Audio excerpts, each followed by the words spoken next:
Good morning students. आज हम कक्षा 4 की हिंदी व्याकरण की पुस्तक रचना प्रसून के पहले अध्याय भाषा और व्याकरण का रिवीजन करेंगे। जैसा कि आप जानते हैं कि आपका हाफ ईयरली तक का सिलेबस कंप्लीट हो चुका है, तो इस वीडियो में मैं आपको फर्स्ट चैप्टर का रिवीजन कराऊंगी। तो आइए शुरू करते हैं पाठ भाषा और व्याकरण।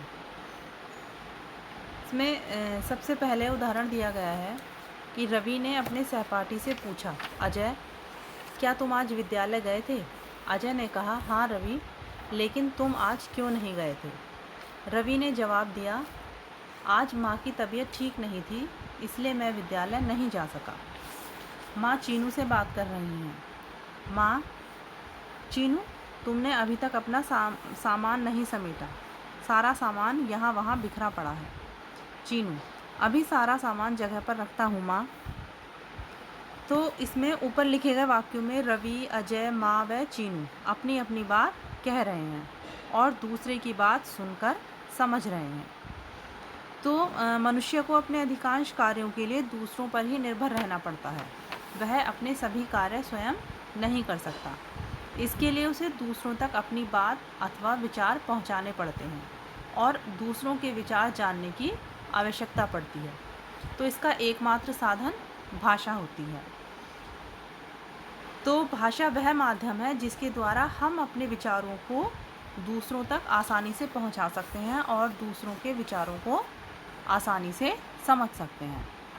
तो इस प्रकार स्पष्ट है कि भाषा वह साधन है जिसके द्वारा मनुष्य बोलकर अथवा लिखकर अपने विचार या भाव प्रकट करता है तथा दूसरे मनुष्यों के विचारों तथा भावों को सुनकर या पढ़कर समझता है। तो भाषा विचारों के आदान प्रदान का माध्यम है। नेक्स्ट, भाषा के रूप। तो भाषा की परिभाषा से स्पष्ट है कि हम दो प्रकार से अपने विचार प्रकट करते हैं, बोलकर, लिखकर।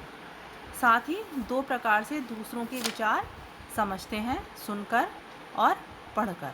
तो इस प्रकार भाषा के दो रूप होते हैं, मौखिक भाषा और लिखित भाषा। पहले मौखिक भाषा। तो यह भाषा का प्रथम व प्राचीनतम रूप है।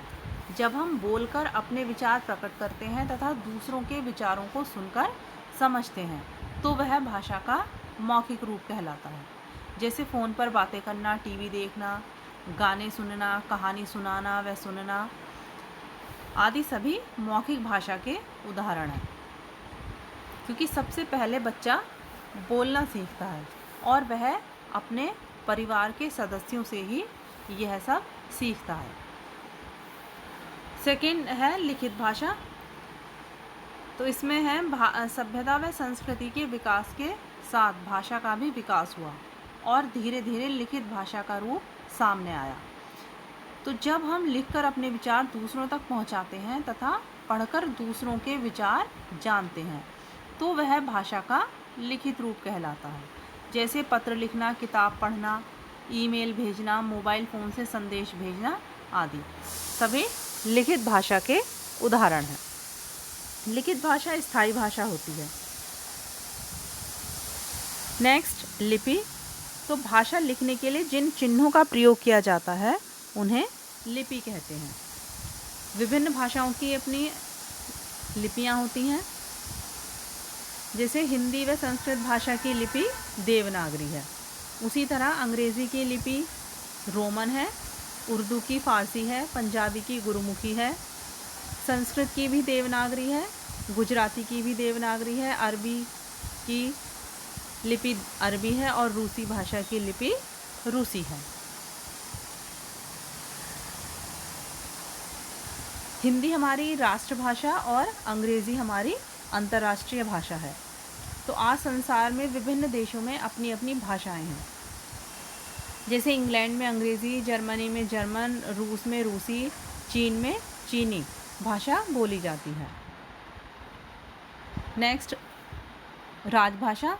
तो किसी देश में सरकारी कामकाज में प्रयोग की जाने वाली भाषा को उस देश की राजभाषा कहते हैं। राष्ट्रभाषा, किसी देश में जो भाषा अधिकांश लोगों द्वारा बोली और समझी जाती है उसे उस देश की राष्ट्रभाषा कहते हैं। हमारे देश भारत की राष्ट्रभाषा और राजभाषा हिंदी है। इसे राजभाषा का गौरव 14 सितंबर 1949 को प्राप्त हुआ। मातृभाषा होती है जिस भाषा से बच्चा सर्वप्रथम परिचित होता है, जिसे वह अपने परिवार के लोगों से सीखता और बोलता है, उसे मातृभाषा कहते हैं। नेक्स्ट, व्याकरण। तो प्रत्येक भाषा को शुद्ध रूप से बोलने व पढ़ने और लिखने के कुछ नियम होते हैं। इन नियमों की जानकारी उस भाषा के व्याकरण द्वारा होती है। तो इस प्रकार हम कह सकते हैं कि व्याकरण वह शास्त्र है जिसके द्वारा हम किसी भी भाषा के शुद्ध रूप का पूर्ण ज्ञान प्राप्त करते हैं। यह व्याकरण वह शास्त्र है जो हमें भाषा के शुद्ध और अशुद्ध रूप का ज्ञान कराता है। तो व्याकरण के 3 अंग होते हैं, वर्ण, शब्द और वाक्य। वर्ण, जैसा कि आप जानते हैं, भाषा की सबसे छोटी इकाई जिसके और अधिक टुकड़े या खंड नहीं किए जा सकते, वर्ण कहलाते हैं। इसमें ए, आ, ई, या कै, ख, ग, घ सभी वर्ण हैं। नेक्स्ट, शब्द। वर्णों का सार्थक समूह शब्द कहलाता है, जैसे नयन, बाजार, मंदिर। वाक्य, शब्दों के सार्थक समूह को वाक्य कहते हैं, जैसे पृथ्वी गोल है, हमें अपना कार्य स्वयं करना चाहिए। तो इस पाठ में आपने सीखा कि भाषा अपने विचारों को दूसरों तक पहुंचाने व दूसरों के विचारों को समझने का साधन है। भाषा के 2 रूप होते हैं, मौखिक और लिखित। भाषा को लिखने के लिए प्रयोग किए जाने वाले चिन्हों को लिपि कहते हैं। व्याकरण के 3 अंग हैं, वर्ण, शब्द और वाक्य। हिंदी को 14 सितंबर 1949 को राजभाषा घोषित किया गया। तो आशा करती हूँ कि आपको यह पाठ समझ में आ गया होगा। Thank you.